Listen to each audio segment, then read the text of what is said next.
Eu saúdo você com a paz do Senhor Jesus. Que bom que você está aqui. Olha só, chegou final de semana e você aqui firme e forte comigo, lendo a palavra de Deus. Que bom. Louvado seja Deus na tua vida. Vamos orar para iniciar a nossa leitura diária de hoje. Feche os seus olhos. Senhor, meu Deus e meu Pai, deixar nos céus, obrigada por esta oportunidade que o Senhor nos concede de mais um dia vencer, Senhor, os obstáculos, as dificuldades e estar aqui em Tua presença lendo a Tua palavra. Obrigada por cada inscrito que chegou até aqui no canal, por cada um que vai chegar e se inscrever. Te louvo pela vida dele, Senhor. Que o Senhor coloque as suas mãos sobre as suas dificuldades, suas necessidades e os abençoe, Senhor, com paz, segurança. Que a tua misericórdia não se aparte da vida dessa minha irmã, do meu irmão, nem de seu lar. Meu Deus, que o Senhor venha, Pai, se faça presente em nosso meio durante nossas leituras, pois o teu Santo Espírito, Pai, Ele é quem é o verdadeiro intérprete da tua palavra para nossas vidas, para a edificação de nossos caminhos. Nos ajude hoje, amanhã e sempre, em nome de Jesus, o teu Filho amado.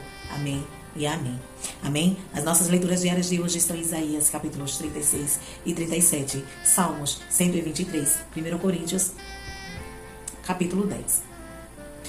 Isaías capítulo 36 diz assim: a ameaça de Senaqueribe.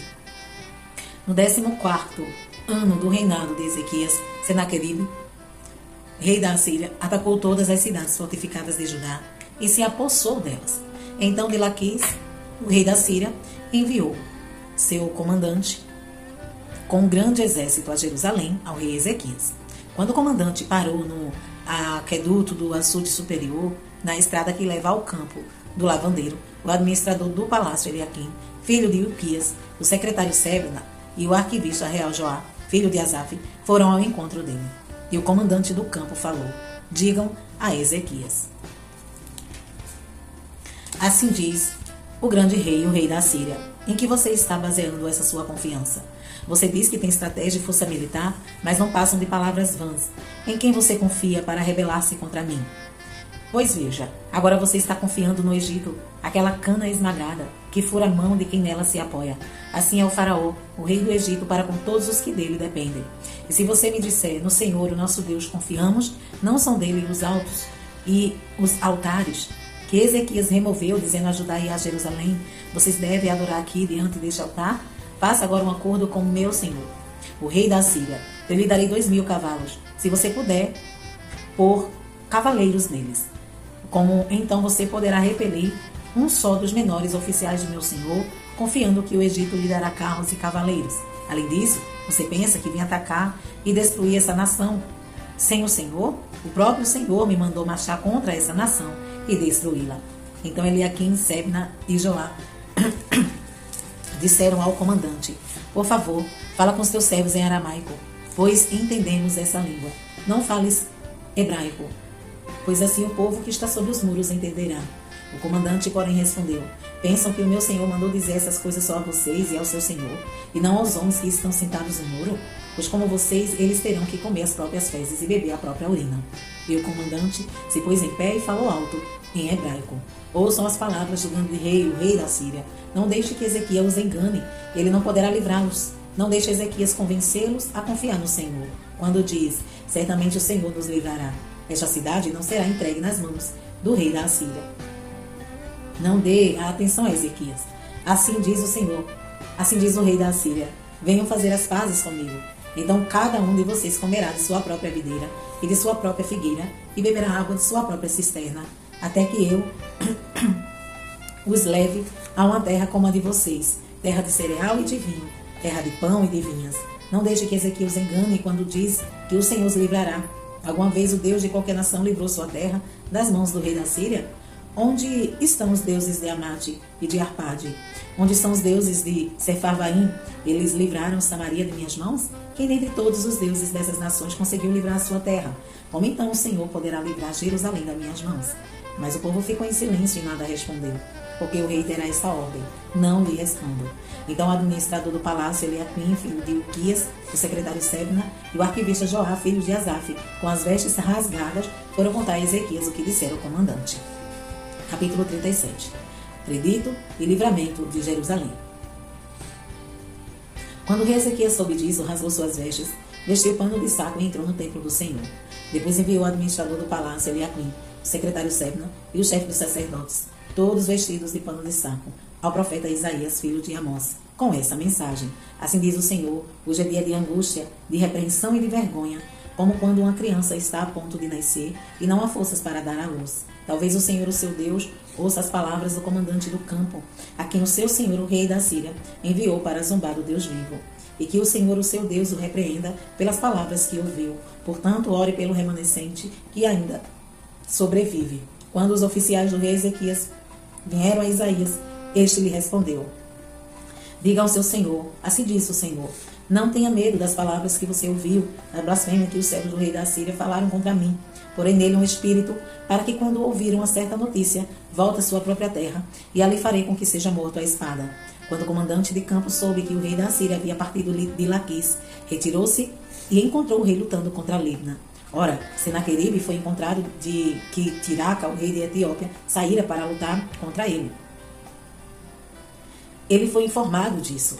Quando soube, enviou mensageiro a Ezequias com essa mensagem: digam a Ezequias, rei de Judá, não deixe que o Deus no qual você confia o engane quando diz: Jerusalém não será entregue nas mãos do rei da Síria. Com certeza você ouviu que os reis da Síria têm feito a todas as nações e como as destruíram por completo. E você acha que se livrará? Acaso os deuses das nações que foram destruídas pelos meus antepassados os livraram? Os deuses de Gozã, de Arã, de Rezef e dos descendentes de Éden, que estavam em Telazar. Onde estão o rei de Amate, o rei de Arpade, o rei da cidade de Sefavaim, de Rene de Iva? A oração de Ezequias. Ezequias recebeu a carta das mãos dos mensageiros e a leu. Então subiu ao templo do Senhor, abriu-a diante do Senhor e orou: Senhor dos exércitos, Deus de Israel, cujo trono está entre os querubins, só tu és Deus sobre todos os reinos da terra. Tu fizeste o céu e a terra. Dá ouvido, Senhor, e ouve. Abre os teus olhos, Senhor, e vê. Escuta todas as palavras que Senaqueribe enviou para insultar o Deus vivo.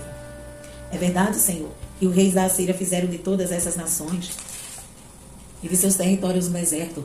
Atiraram os deuses delas no fogo e os destruíram. Pois em vez de deuses não passam de madeira e de pedra moldados por mãos humanas. Agora, Senhor, nosso Deus, salva-nos das mãos dele, para que todos os reinos da terra saibam que só tu, Senhor, és Deus. A queda de Senaqueribe. Então Isaías, filho de Amós, enviou essa mensagem a Ezequias. Assim diz o Senhor Deus de Israel: ouvi a sua oração acerca de Senaqueribe, rei da Síria. Esta é a palavra que o Senhor falou contra ele, a virgem cidade de Sião. Despreze e zomba de você. A cidade de Jerusalém meneia a cabeça enquanto você foge. De quem você zombou e contra quem blasfemou? Contra quem você ergueu a voz e contra quem levantou seu olhar arrogante? Contra o santo de Israel. Sim, você insultou o Senhor por meio dos seus mensageiros, dizendo: com carros sem conta subi aos mais elevados e inacessíveis cumes do Líbano. Derrubei os seus cedros mais altos e os seus melhores pinheiros. Entrei em suas regiões mais remotas, na melhor parte de suas florestas. Em terras estrangeiras, cavei poços e bebi água. Com as solas dos meus pés, sequei todos os riachos do Egito. Você não soube que há muito eu já o havia ordenado, que desde os dias da antiguidade eu havia planejado? Agora eu executo e faço você transformar cidades fortificadas em montões de pedra. Os seus habitantes já sem forças desanimam-se e envergonhados. São como pastagens, como brotos tenros e verdes, como capim do terraço, queimado antes de crescer. Eu, porém, sei onde você está, quando sair e quando retorna, e quando você se enfurece contra mim. Sim, contra mim você se enfurece. O seu atrevimento chegou aos meus ouvidos. Por isso porei o meu anzol em seu nariz e o meu freio em sua boca, e farei voltar pelo caminho por onde veio. A você, Ezequias, darei esse sinal. Neste ano vocês comerão o que crescer por si, e no próximo o que daquilo brotar. Mas no terceiro ano semeie e colham. Plantem vinhas e comam o seu fruto. Mais uma vez o remanescente da tribo de Judá lançará suas raízes na terra. Perdão. E se encherão de frutos os seus ramos. De Jerusalém saíram sobreviventes e um remanescente do monte Sião. O zelo do Senhor dos exércitos realizará isso. Por isso assim diz o Senhor acerca do rei da Síria: ele não entrará nessa cidade e não atirará aqui uma flecha sequer. Não virá diante dele com escudo, nem construirá rampas de cerco contra ela. Pelo caminho por onde veio voltará. Não entrará nessa cidade, declara o Senhor. Eu defenderei essa cidade e a salvarei, por amor de mim e por amor de Davi, meu servo. Então o anjo do Senhor saiu e matou 185.000 homens no acampamento assírio. Quando o povo se levantou na manhã seguinte, só havia cadáveres. Assim, Senaqueribe, rei da Síria, fugiu do acampamento, voltou para Nínive e lá ficou. Certo dia, quando estava adorando no templo do seu deus Nisroque, seus filhos, Adrameleque e Sarezer, o feriram a espada e fugiram para a terra de Ararat. E seu filho Esar-Adon foi o seu sucessor. Salmos 123. Cântico de peregrinação. A ti levanto os meus olhos, a ti que ocupas o teu trono nos céus. Assim como os olhos dos servos estão atentos à mão de meu Senhor, e como os olhos das servas estão atentas à mão de sua senhora, também os nossos olhos estão atentos ao Senhor, ao nosso Deus, esperando que Ele tenha misericórdia de nós. Misericórdia, Senhor, tem misericórdia de nós. Já estamos cansados de tanto desprezo. Estamos cansados de tanta zombaria dos orgulhosos e do desprezo dos arrogantes. 1 Coríntios, capítulo 10. Exemplos da história de Israel.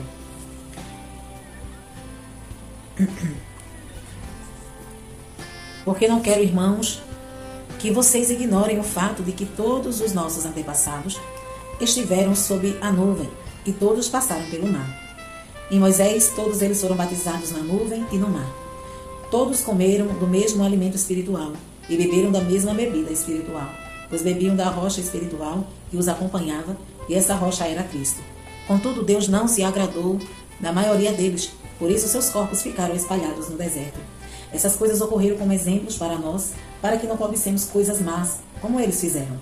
Não sejam idólatras, como alguns deles foram, conforme está escrito: o povo se assentou para comer e beber, e levantou-se para se entregar à farra. Não pratiquemos imoralidade, como alguns deles fizeram, e num só dia morreram 23.000. Não devemos pôr o Senhor à prova, como alguns deles fizeram, e foram mortos por serpente, e não se queixem, como alguns deles se queixaram, e foram mortos pelo anjo destruidor. Essas coisas aconteceram a eles como exemplos, e foram escritas como advertência para nós, sobre quem tem chegado o fim dos tempos. Assim, aquele que julga está firme. Cuide-se para que não caia. Não sobreveio a vocês tentação que não fosse comum aos homens. E Deus é fiel. Ele não permitirá que vocês sejam tentados além do que podem suportar. Mas quando forem tentados, Ele mesmo lhes providenciará um escape para que o possam suportar.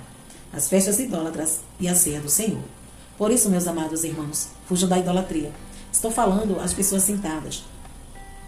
Julguem vocês mesmos o que estou dizendo. Não é verdade que o cálice da bênção que abençoamos é uma participação no sangue de Cristo e que o pão que partimos é uma participação no corpo de Cristo?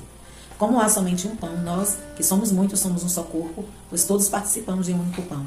Considere o povo de Israel. Os que comem dos sacrifícios não participam do altar. Portanto, o que estou querendo dizer? Será que o sacrifício oferecido a um ídolo é alguma coisa? Ou o ídolo é alguma coisa? Não. Quero dizer que o que os pagãos sacrificam é oferecido aos demônios e não a Deus. E não quero que vocês tenham comunhão com os demônios. Vocês não podem beber do cálice do Senhor e do cálice dos demônios. Não podem participar na mesa do Senhor e da mesa dos demônios. Porventura provocaremos o ciúme do Senhor? Somos mais fortes do que Ele? A liberdade do cristão. Tudo é permitido, mas nem tudo convém. Tudo é permitido, mas nem tudo edifica. Ninguém deve buscar o seu próprio bem, mas sim o dos outros. Como de tudo que se vende no mercado, sem fazer perguntas por causa da consciência. Pois do Senhor é a terra e tudo que nela existe. Se algum descrente o convidar para uma refeição e você quiser ir, coma de tudo que lhe for apresentado, sem nada perguntar por causa da consciência. Mas se alguém lhe disser que isso foi oferecido em sacrifício, não coma, tanto por causa da pessoa que o comentou, como da consciência. Isso é da consciência do outro e não da sua própria. Pois, por que minha liberdade deve ser julgada pela consciência dos outros? Se participo da refeição com ação de graças, porque sou condenado por algo pelo qual dou graças a Deus. Assim, quer vocês comam, bebam ou façam qualquer outra coisa, façam tudo para a glória de Deus. Não se tornem motivo de tropeço nem para judeus, nem para gregos, nem para a igreja de Deus. Também eu procuro agradar a todos de todas as formas, porque não estou procurando o meu próprio bem, mas o bem de muitos, para que sejam salvos. Glória a Deus. Amém? Estas foram as nossas leituras diárias de hoje. E esse final de semana, aproveite para colocar tuas leituras diárias em dia. Semana que vem estaremos aqui, se Jesus não vir. Deus te abençoe.